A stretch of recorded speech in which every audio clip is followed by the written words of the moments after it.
Dan kemeriahan itu masih lagi dapat kita rasa dengan kehadiran penonton-penonton. Dan selamat datang sekali lagi untuk saingan Liga Super 2025-2026. Stadium Tuanku Abdul Rahman Paroi menjadi saksi untuk pertembungan Kelantan The Real Warriors FC dan juga Negeri Sembilan FC.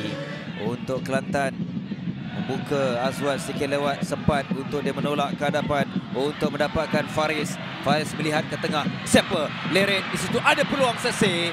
Tapi ada halangan, masih lagi kawalannya agak kelang kabut di barisan pertahanan Negeri Sembilan. Sedikit kealpaan barisan pertahanan Negeri Sembilan. Salvan. Cantik hantaran ini, mendapatkan Lukman. Lukman mengawal, bijak Lukman. Leret ke tengah, ada bantuan Sasaki, percubaan tapi sayang. Bergemuruh kedengaran suara penyokong-penyokong mengiringi percubaan Takumi Sasaki. Dari sudut ini nampak lebih jelas, satu cutback, ada follow up, tetapi kaki kiri Sasaki itu tidak masuk. Walaupun dibantu sebenarnya oleh Motika. Dan kali ini berjaya dikeluarkan. Ada larian bersorangan untuk Negeri Sembilan. Datang bantuan di sini, Mio. Tapi agak lewat. 3 lawan 1. Percubaan dihalang. Ada 4 pertahanan Kelantan dalam kawasan penalti. Apapun satu reaksi, satu kawalan yang perlu kita berikan pujian untuk Motika. 4 pemain. Cantik kali ini untuk Salvan, segera membuat antaran lintang. Tetapi ketangkasan Asfa Arif juga dalam kedudukan yang baik. Walaupun dia jarang-jarang diuji, tetapi dia sentiasa bersedia.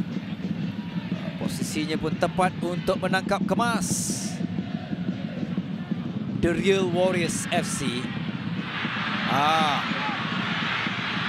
Motika, dia sempat melihat siapa yang nak buat tolakan. Ada peluang untuk Lukman. Dan dia menyudahkan dengan jaringan. Peluang itu datang. Dia menanti dalam kawasan penalti.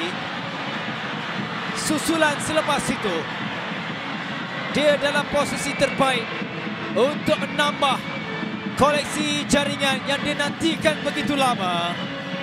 Dan akhirnya dia berjaya menewaskan Asfa Arif yang begitu kebal sebelum ini. Lukman Hakim tersenyum membuka jaringan untuk Negeri Sembilan. Tenang, Rafiq nampaknya ketua pasukan. Hanyalah seketika untuk Azam. Dia juga ditekan di bahagian tengah. Dia juga tidak mahukan kehilangan bola sebagaimana sedang berlaku ketika ini. Dorongan bahaya untuk Kelantan. Terlepas, Lukman tenang. Bijak dari Lukman.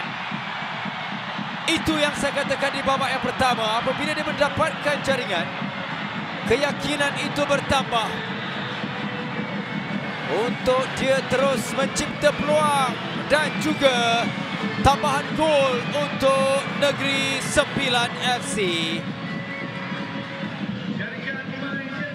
Terlihat hantaran-hantaran jauh yang dia berjaya memerangkap pertahanan dan juga memerangkap Asfa. Dengan tenang dia menolak masuk. Acahan ini sedikit sentuhan yang menyebabkan Asfa terlepas dan akhirnya disudahkan oleh Lukman Hakim. 3 diasak 2 pemain, terlepas Motika. Dorongan juga agak terburu-buru tadi daripada Wan Amirul. Kini peluang untuk Kelantan, tapi sayang placing itu terlalu keluar dari Abdul Sasi.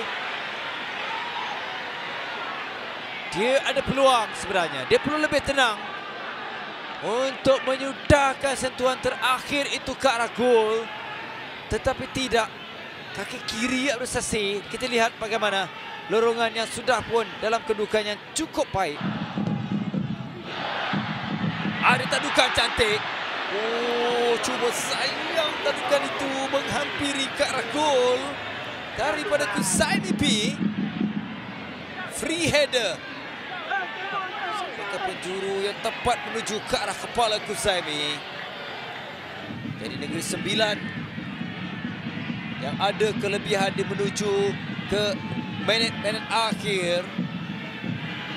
Mungkin ini peluang-peluang terakhir dan kedengaran sudah tiupan terakhir dari Muhammad Zamzaini Katimin untuk menamatkan perlawanan yang ke-12 untuk kedua pasukan dalam saingan Liga. Bermaksud keduanya sudah melepasi separuh musim. Dengan akhirnya Negeri Sembilan kembali semula dengan kemenangan dan keputusan utama Negeri Sembilan menang menewaskan Kelantan The Real Warriors FC dengan 2-0.